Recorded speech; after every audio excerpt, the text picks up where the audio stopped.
on my lunch break, decided I was going to make this video. I'm not one to address people and things that they say to me or whatnot, but I feel like this kind of needed to be addressed and done.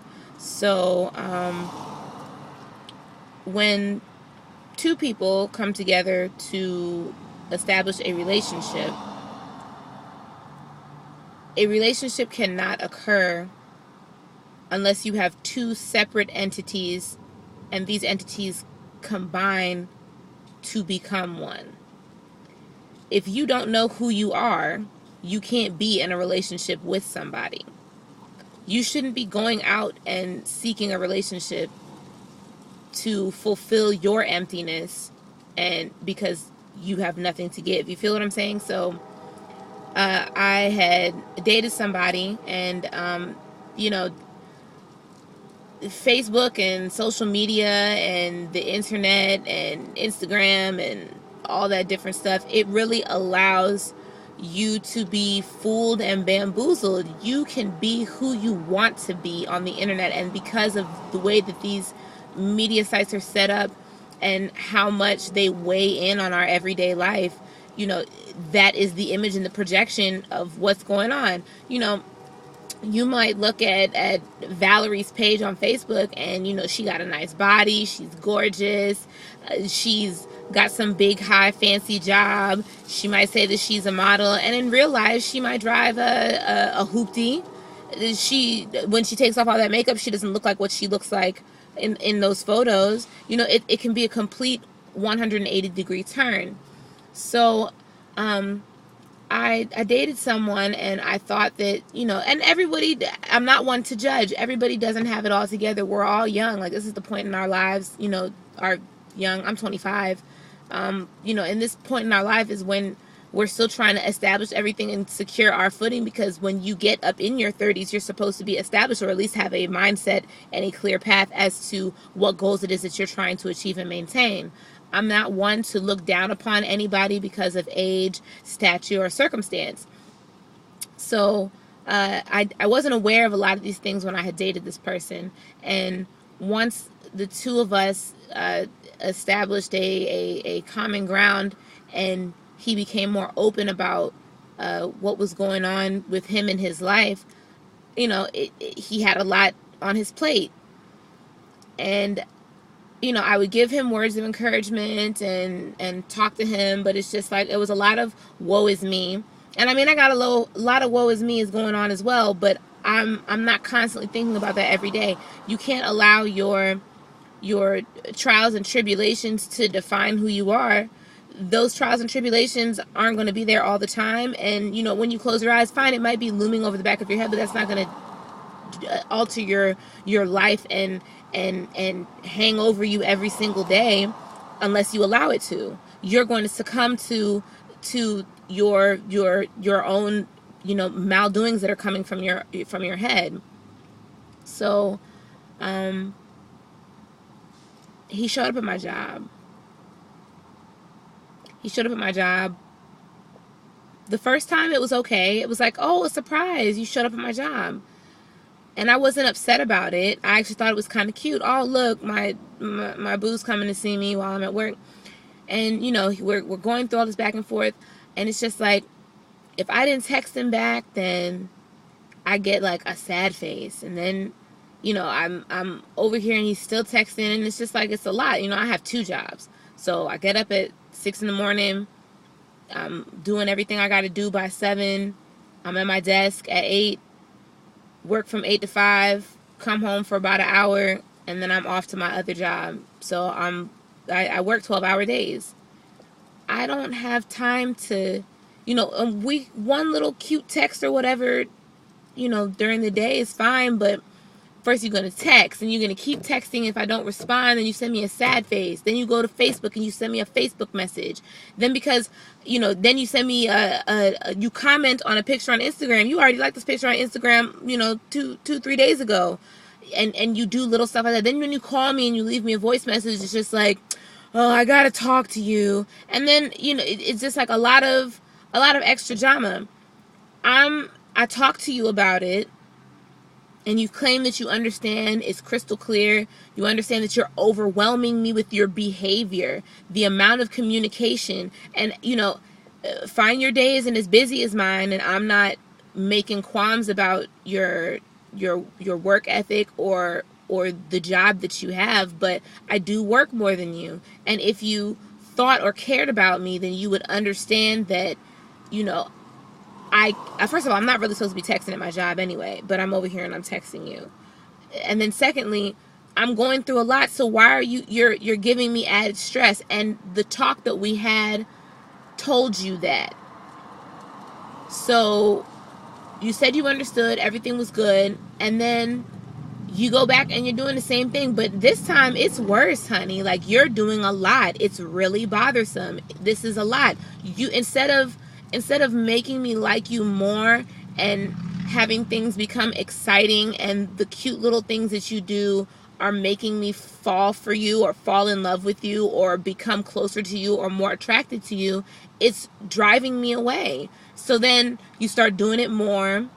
And it's just like, wow, we just had this conversation last week and you told me that you understood everything perfectly and that you were sorry, but now you're double the trouble, you're 2 times worse, and you're doing it again. I can't. So I let you know that it wasn't cool. You need to get your stuff together, calm down, one day at a time, one day at a time. That's the patented phrase from what I was giving to you. Just take things one day at a time. Just take things one day at a time. But you couldn't do that. So I shouldn't have to have the same conversation with you in over the span of a week and a half. 3 times. 3 times the same conversation. Fool me once, shame on you. Fool me twice, shame on me. Fool me thrice, there will never be. And I actually gave you a thrice. Like, it doesn't work that way. You showed up at my job a second time. Your body language was hostile. Your conversation was hostile. The energy between us was hostile. And that's not cool. And I didn't do anything to you. You're stressing me out with the amount of communication that you are forcing upon me. And I'm going through a lot of other stuff.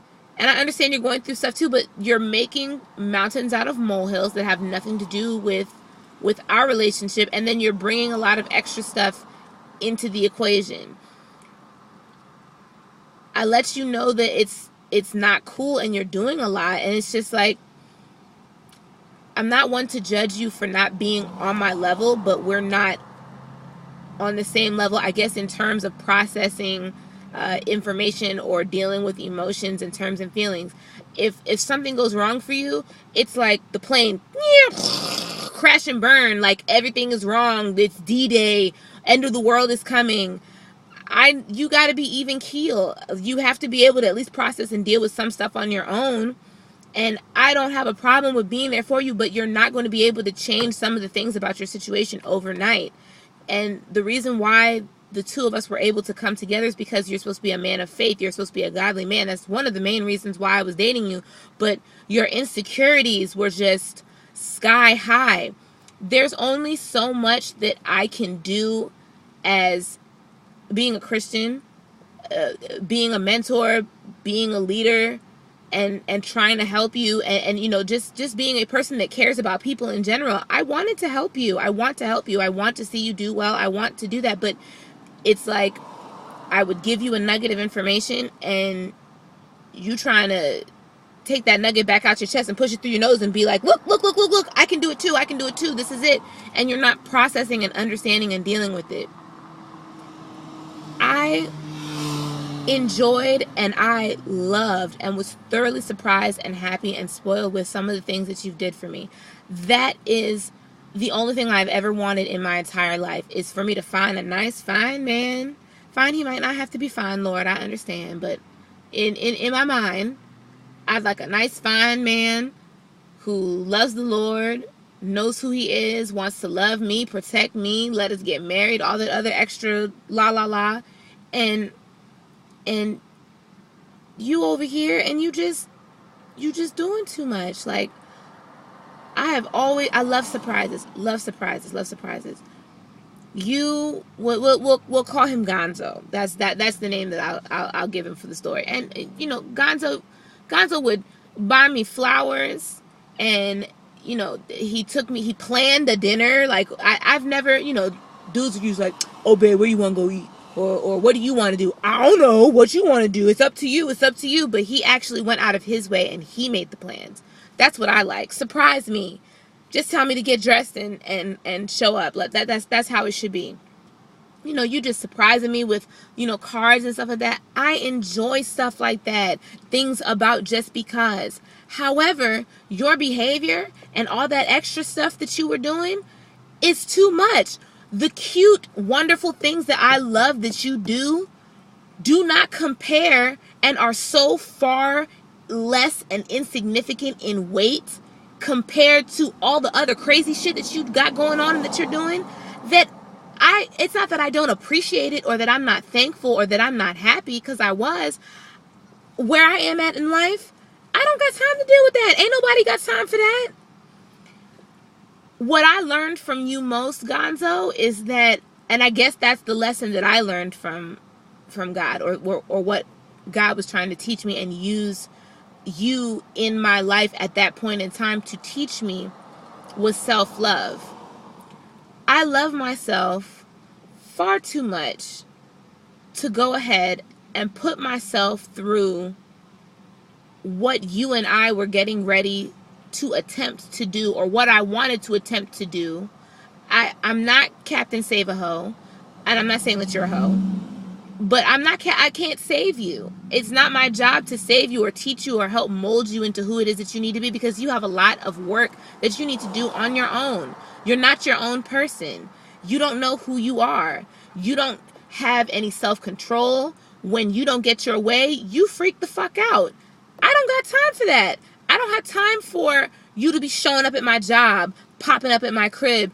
People don't do that. You have to earn that right and that trust. And even still, you and I hadn't known each other or dated that long for you to have the privilege to even think about doing something like that. I want to clear the air, and I want to go ahead and get it out of the way and let it be known. I'm not fake. There was nothing fake about me. There was nothing fake about this relationship. There was nothing fake about the interaction between you and myself. I love myself too much to deal with what I would have dealt with if I continued on the path and dealing with you. Not saying that, and I know that good things, what is that phrase?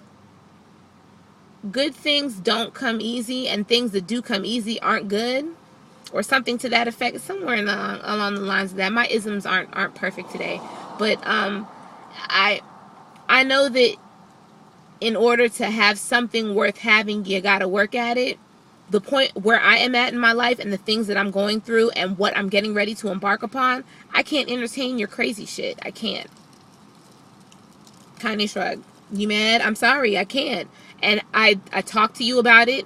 You didn't understand, and you really don't get it. And I think that the best thing for you, for everything and everyone, is to disconnect and allow you to find yourself. You never know what might happen in the future later on down the line. Maybe you might go ahead and get yourself together, and you might really be everything that you're supposed to be at that point in time, and our paths might cross again, and you and I will meet again, and everything will be all gravy. But until then, no. So stop going around and telling people that, oh, she was fake. She was fake. She wasn't really in it to win it. No, goddammit, you're fucking crazy, and that's what the hell the problem is. Stop going around and telling people, oh, I was overwhelmed by the situation, and I was overwhelmed by all the nice things that you're doing, and all you did was like a check up on me and stuff like that. No, sweetheart, you were acting fucking crazy. You don't just show up to people's houses. You don't just show up to people's jobs unannounced. And that shit that you did, I know you deleted. I know you blocked the number before you called me, before you showed up at the job the last time. I don't got time to deal with all that crazy nonsense. Stop. I've been on the earth a little bit longer than you. I'm a little bit smarter. Don't do that. Don't do that. Don't do that. Let's be clear, boo-boo. Don't do that. For all you young men out there who are looking for a wonderful lady in your life, I will tell you how you should go about and do that. Be yourself. Numero uno. Be yourself. Good, bad, ugly, indifferent. Be yourself. If you like Justin Bieber, then like Justin Bieber. Most dudes don't like Justin Bieber like that, you know, bumping CDs and everything, but that's the example that I'm giving to you. If you like duck hunting, then you like duck hunting. Don't change yourself for somebody else. Be open and willing to learn new things, learning and trying new things. And especially if you, how can you say that you don't like something if you don't know what it is, you've never tried it before? Point blank, period. A mentor of mine told me, don't be heavy. Gonzo was very heavy, emotionally heavy. I couldn't. You got to be light and airy. You can't bring all that burden and just. It's transfer of energy. That's a real thing. You got all this stuff going on, and you come and you basically vent or off it and unload it onto another person. Yes, you feel better because all things are fixed with you, but now you have transferred that energy onto somebody else, and now they have to process and deal with it. No bueno. And just go with the flow. That's pretty much it. I'm out. I gotta go back to lunch. Back to lunch. My lunch is over. I gotta go back to work. So hopefully this makes sense, and I'm posting it. Peace.